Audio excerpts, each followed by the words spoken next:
Hello everyone, my name is Jaely Chavez and I'm going to be presenting on identifying the sex of the neonate turtles with temperature-dependent sex determination. At first, when I was looking at studies to do my speech on, I was interested particularly in animals because I love all types of animals, both land and marine. So I was looking for a study where I could both learn about the intricacies of different types of animals and then something that we could be doing to better the lives of these animals. And so I chose neonate turtles because they have this really awesome mechanism that's called temperature dependent sex determination. So in other words, their sex is determined by temperature, specifically during the incubation periods. And so the importance of learning about the temperature dependent sex determination is that in sea turtles, it allows us to continue forward with preventing their extinction, because their life cycles, as we're going to see later on, is very risky and long, and climate change has had a big impact on it. So as we're going to see, we're going to break it all down. So yeah, let's dive deep into it. Okay, so a couple of things we will be talking about in my presentation is the life cycle of sea turtles. This is critical because in order to understand temperature-dependent sex determination, we need to understand at what point in their lives their sex is determined by temperature. So this will be very interesting, really fun, and you'll learn things that you probably didn't know already. And then we'll also go through about the maintenance of sexual dimorphism. This is important because we need to know how to differentiate a male from a female, and then what chemical factors are involved in forming their reproductive organs. We will also learn about sex-specific gene expression. This is critical because the study that I will be talking about is actually aiming to find a sex-specific marker. And so before we dive deep into that, we need to understand how different genes code for different proteins and how they are expressed differently in both males and females. And then we'll go over the breakdown of the study. This is a study that caught my eye because, like I said, it was really diving deep into the understanding of temperature sex determination. And not only that, but also identifying a specific sex marker. And so this will answer a lot of questions that I had. It was like, well, how does temperature determine sex? Like, yes, we understand it determines sex, but how does it determine sex? So this is very exciting. And then we'll also go through some of the take-home messages that I have at the end of my presentation. So before we can delve deep into temperature-dependent sex determination, we have to understand the different stages of the life cycle in sea turtles. So as we'll see, that the first step is that females lay its eggs on a nesting beach, and it's usually around the world in the tropics. And what they do is they camouflage their nest in the sand, and then the mothers just head to the water.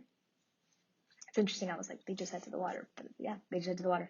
And then about 6 to 7 weeks later, hatchlings break out of an egg with their tooth, or like an egg tooth, sorry, and it's called the carnicle. So they move slowly up the sand until they get to the surface, and then they head to the water. So as young juvenile turtles, they head out to the sea, and in mature sea turtles, movements are difficult and their whereabouts are often unknown. This is why I included the name the lost years.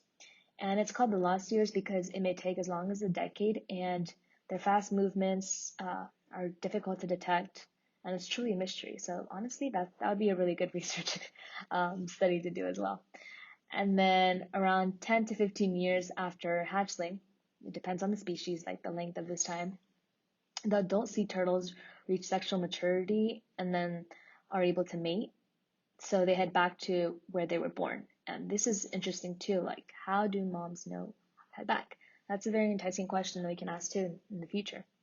So they will migrate to beaches around the world to nest, and only females will come ashore to lay eggs in the area where they were born. And then about 6 weeks to 2 months later, hatchlings emerge again. So the cycle goes back and back, or goes around again. And it is not known how long they live, maybe a century. but we don't really know the length. I know that some people say 100 years, or some studies show 100 years, but it really depends on the different species, and it also depends on the because our technology isn't as advanced to go into deeper parts of the ocean, so there is some mystery behind how long they truly live, but we do know it's a very long time. So after learning about the life cycle of sea turtles, we analyzed the sexual dimorphism in sea turtles, just in general, that leads to successful sea turtle mating. On the left, I pasted a picture where we can identify recognizable phenotypes. And there's a trend that everything in females, everything in female sea turtles are a lot smaller. So they have a shorter tail, a flat plastron, small gular horn, whereas males have a long tail, a concave plastron, and then just an enlarged and upturned gular horn.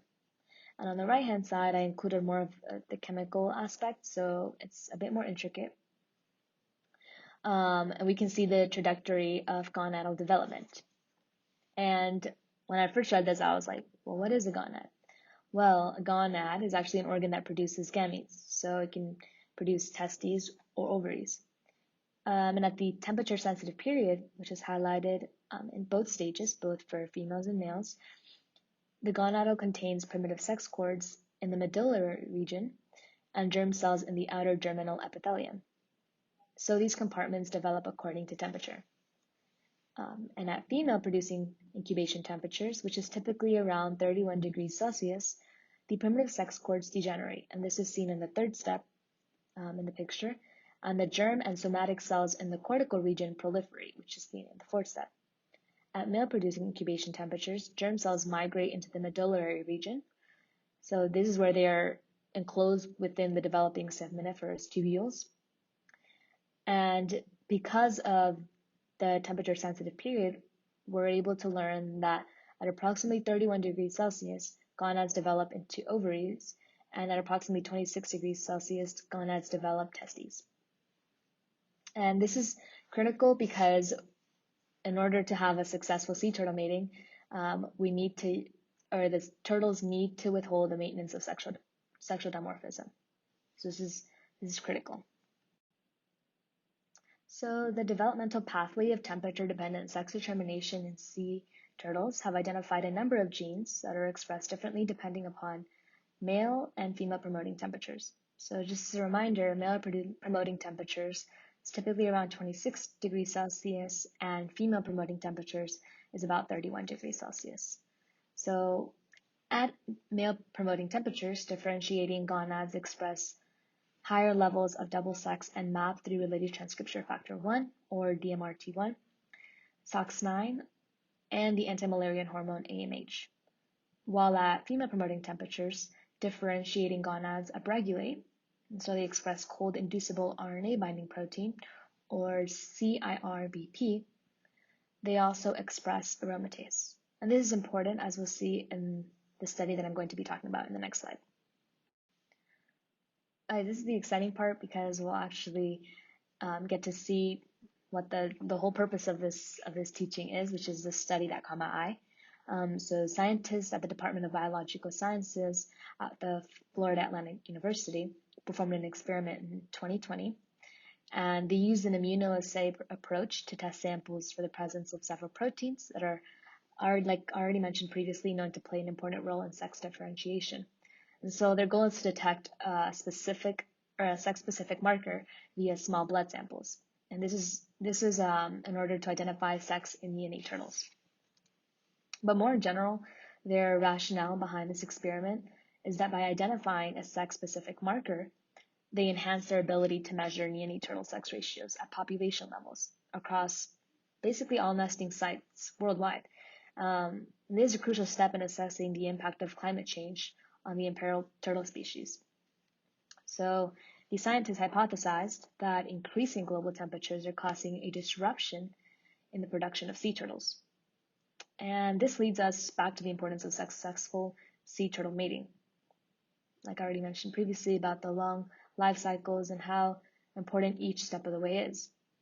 And this is what leads scientists to predict that if hatchling samples are incubated at male promoting temperatures and female promoting temperatures, then the presence of a specific protein will identify hatchlings as either male, it will identify the hatchlings as male.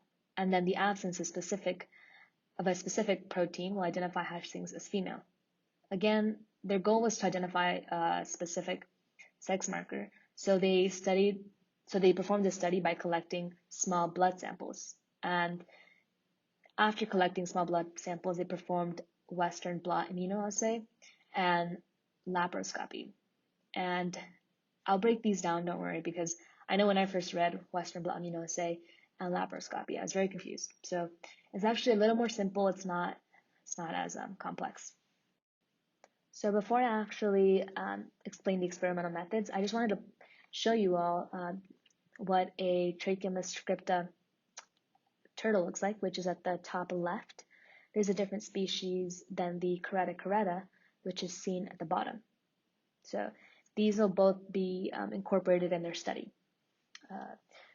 So first they went through the egg collection and incubation.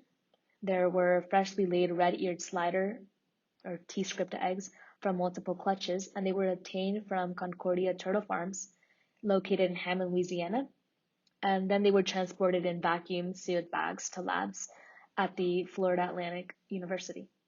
So these fertilized eggs, which they knew they were fertilized because they had small little white dots on the eggs, were randomly distributed in styrofoam boxes, and these served as incubators.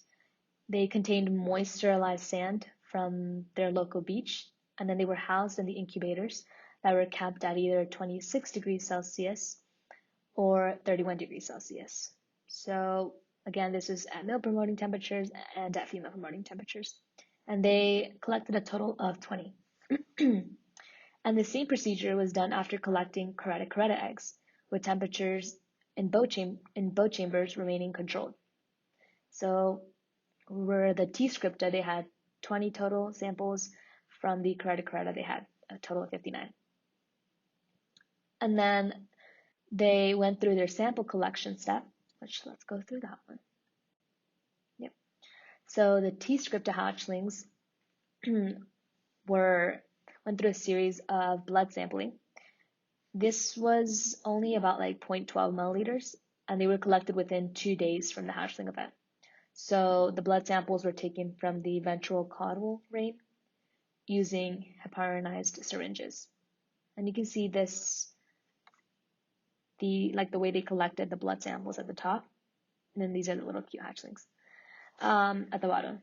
And so in caretta, the blood samples were taken from their external jugular vein using heparinized syringes as well. And these plasma samples were then labeled using a new ID or a new ID code. This was in order to prevent from prior knowledge of turtle sex. So these scientists did as much as they could to ensure that they were getting accurate results in terms of sex determination. So next, hatchlings were sex identified through laparoscopic examinations of the gonads and their gonadal ducts. So my question when I was first reading through the experimental methods was, what even is laparoscopy? And I'm sure y'all are asking that too, unless you already know. But so what's tricky about turtles is obviously their shells. So they're hard, and it makes it hard to interpret or perform X-rays or ultrasounds. So the only way they could actually look inside and to confirm that they were either female or male is to examine their reproductive organs. So a small incision was made into the bottom part of their shell, and then a small thin camera was inserted to view all internal organs. And this allows us to differentiate between ovaries and testes. And what we'll see next is that these results will be compared to blood samples. So interestingly enough, there was a second set of blood samples taken to test if the sex-specific proteins remain present and detectable in 83 to 177-day-old juveniles. So scientists performed a series of Western blot immunoassays to identify the sex-specific protein. Again, the big question here is, what is the sex-specific protein? And this is, as a reminder, one of these 5 proteins. It's either CRBP, aromatase, DMRT1, SOX9, or AMH. So you may have asked yourself, what are Western blot immunoassays? And it is actually the most widely used technique for protein detection. And these proteins are separated by gel electrophoresis. And when I heard this, I was excited because I was like, in genetics, I'm currently in genetics. I was excited because we ourselves performed gel electrophoresis, but this was on a different protein. But for this study, the charged protein molecules are transported through a matrix by an electrical field. So they're transferred to a solid support membrane, which facilitates protein detection through the use of antibodies that are specific to the target protein. And then proteins in the blocking solution occupy the empty spaces on the membrane to help prevent detection antibodies from sticking to the membrane. And then next, the membrane is incubated with primarily antibodies specific to the target to allow the antibody to bind its target. So they unbound a primary antibody, so it's washed away, and then a secondary antibody specific to the primary antibody is added, and then it's also washed away. So these substrates provide a colorimetric signal, and in our case, it'll look like a black thin line. So this procedure was done using known proteins, as mentioned before. All right, so the known proteins are summarized here in both of the tables. The first table displays a summary of the Western blot immunoassay with all of the known proteins. And then the second table displays a summary of the Western blot immunoassay along with their data after performing laparoscopy, so that small surgical technique. Keep in mind that these procedures were performed to test if sex-specific proteins remain present and detectable in 83 to 177 juveniles. And we can just break it down table to table. The first one, during male promoting temperatures, SOX9 was present and males were produced. DMRT1, males were produced. AMH, males were produced. CRBP, males were also produced. Aromatase, this is where we see something different. Okay, at male promoting temperatures, no males produced. At female promoting temperatures, females are produced in the presence of aromatase. And then after, this is very interesting. So after performing the laparoscopy small surgical experiment, this, remember, was to verify if the protein remained present and detectable in 83 to 177-day-old juveniles. So that's important to keep in mind. And so in SOX9, at male promoting temperatures, no males were produced. That's interesting because here, remember, they were produced. But here, they didn't remain present. DMRT1 did not remain present. AMH, at male promoting temperatures, as you can tell, in comparison to all these other proteins, it did remain present. It's very interesting. And then the CRBP did not remain present. Aromatase did not remain present. And now we can focus on the female promoting temperatures. SOX9 not present. DMRT1 not present. AMH not present. Interesting. So there seems to be a difference here between what protein is expressed during male promoting temperatures and what protein is expressed during female promoting temperatures. And again, no CIRBP present after 83 to 177-day-old juveniles were tested, and then no aromatase. And this is just saying that there was a comparison between the two, and that they're accurate. So it was almost like a verification step that was taken. And so now let's go to our results and see what we can learn from these data. Also, I just realized that my laser pointer wasn't working. Well, I could see it, but you all can't see it. So I'm going to try my best to describe each figure as best as I can. Anyways, so the data caused scientists to analyze AMH levels in both species more closely. And it turns out that the Western blot clearly displays the presence of AMH, so the anti-Müllerian hormone, in males, and little to no presence of AMH in females. This can be seen here when Western blot immunoassay was performed in T. scripta and the Caretta, so two different species. You can see here that AMH was present, and the presence is determined with the thick black line, is present in males, but not present in females. So it turns out that the Western blot clearly displays the presence of AMH in males and little to no presence of AMH in females. And they also blotted actin, which is a protein that's present in both males and females, to show the accuracy of the Western blot test. And this is seen at the bottom. The bold lines at the bottom, actin, are both present in most females. So this is what you can see on both of them. The only difference is that when compared to AMH, it is clearly present in males and not in females. So this was the big aha moment, because the presence of AMH in males and the absence of AMH in females means that AMH is identified as a sex-specific protein. So this whole talk was about trying to identify a sex-specific protein, and we finally learned that AMH is a sex-specific protein. And this is truly monumental because identifying AMH as a sex-specific marker enhances our ability to measure neonate turtle sex ratios at population levels across different nesting sites worldwide. And this is important since the temperature of the beach sand that female sea turtles nest in influences the gender of their offspring during incubation. And so, unfortunately, our warming climate, as you know, climate change, and how the atmosphere is more filled with gases, causing more warmer temperatures. This warming climate may be driving sea turtles into extinction by creating a shortage of males. So, by learning about temperature-dependent sex determination in sea turtles, it allows us to continue forward with preventing their extinction.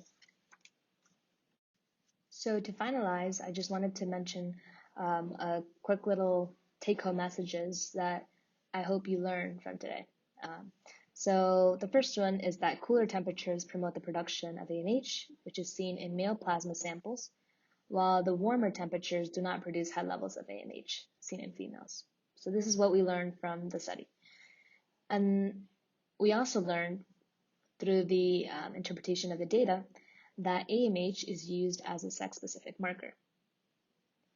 And finally, climate change may be causing a higher number of female birds than male birds, which puts sea turtles populations at risk for extinction.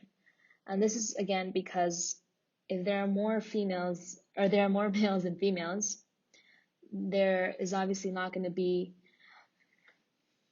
a successful mating. And this is critical, as we know, to their reproduction and the continuation of their species. So I hope you all learned a little something or a lot of this topic. It was exciting. I hope so, because for me it was exciting, and I hope it was exciting for you all, and I hope it causes questions. Again, like I mentioned, how do females know how to go back to their birthplace? How do how do turtles go back to the sea? It's all like awesome what you can learn about sea turtles. And this temperature dependent sex determination is what I found to be like mind blowing. I was like, what? Temperature can determine sex? So yeah, it can. So I hope you all enjoyed. Thank you all.